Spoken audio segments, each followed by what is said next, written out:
Hey everybody, good afternoon. It is December 11th, 2023. I'm Gene and welcome to the Monday edition of Hanging with Uncle.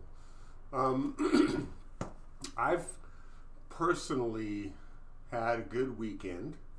Was around a lot of cookies made. I was very good and did not overindulge, and just got my results from my doctor today. My A1C was good. Excuse me. So keep that going. So before we get started, I just wanted to share that everything is well, and I'm on the mend. So please hit that subscribe button because we're really trying to grow the channel, and hit that like button. It lets the rest of the universe know we're out here.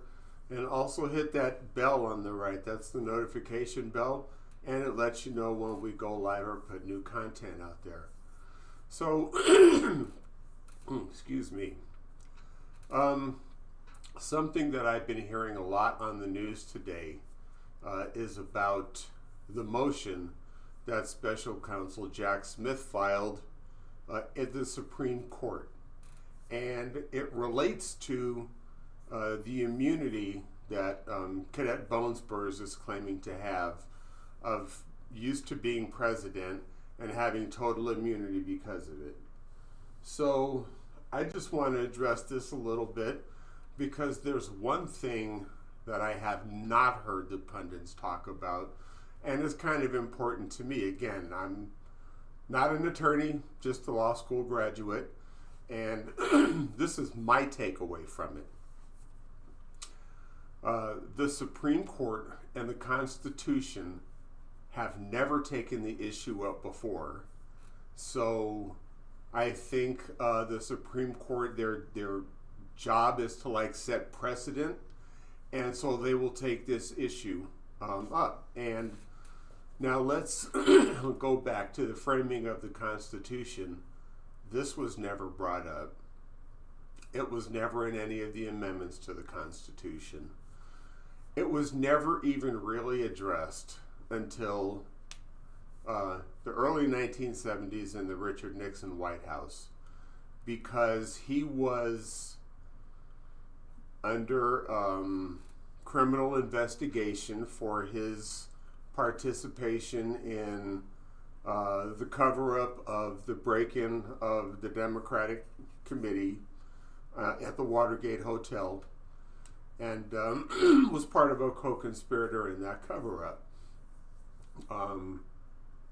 He was not impeached, but articles of impeachment were drafted, and he would have been convicted in the Senate. So long story short, why Nixon was never impeached and why this issue of presidential immunity never came up is because he resigned. Because at the time, Senator Goldwater, a Republican from Arizona, with a couple of other senators, went to the White House and informed Nixon that he would be convicted in the Senate, and these Republican members talking to him right now would vote yes to convict you. And so Nixon resigned. But as a result of that, there was an OLC memo, Office of Legal Counsel. And it is just a memo written at the Department of Justice saying that a sitting president cannot be indicted and should never be under criminal investigation. And the reason being, it would interfere with him doing the job of president. So there is no law that says a president has immunity.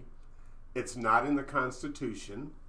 It's just a legal memo and guideline that the Department of Justice has followed since Nixon. So, because this issue was never brought up when the Constitution was founded, and because it's not in any legal text or any code per se, I think that the court will take it up, and I think that they will rule that no president, whether sitting or otherwise, although the issue would be an ex-president, not a sitting. They're very particular about the issues they discuss. And that no ex-president has total immunity for crimes committed while either in or after he leaves or she leaves the White House. Because nobody is above the law. And that's basically what it amounts to. And they'll color it with flowerful language, to make it sound pretty. But an overwhelming, I believe the Supreme Court will reject this idea. And this will have an immediate impact on the federal case in D.C. or any other case he's trying to make this claim. Because once the Supreme Court shoots it down, it doesn't matter. He can bring it up all he wants. The argument has already been decided, case closed.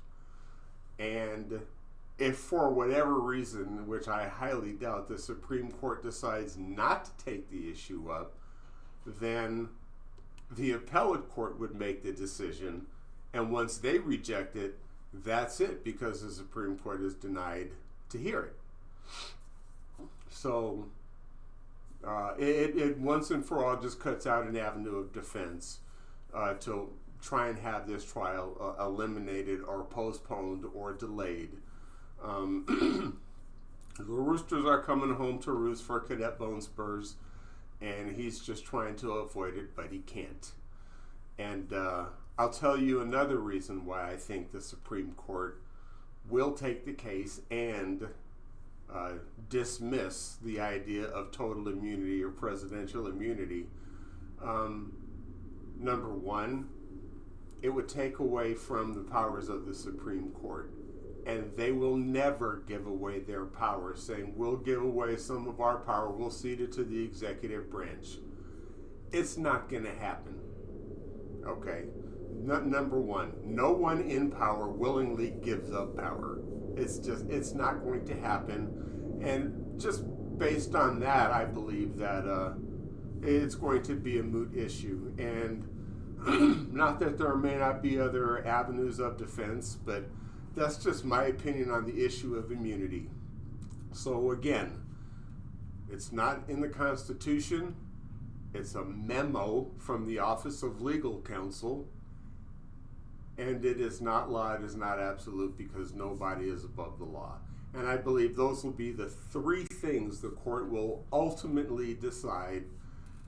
Just keep it simple and not leave any wiggle room for this defense to ever be brought up again. That's just my opinion. Would love to know your thoughts. Please leave them in the comments section below. I do have an announcement to make that we will not be live on Friday. Instead, we will be doing a Thursday show. So just to let everybody know that, so we can have a nice fun 3-day weekend going into Christmas. Anyway, I'm Gene, and thank you for hanging with Uncle. I look forward to seeing you on Wednesday. Be safe, be kind, and treat each other the way you want to be treated.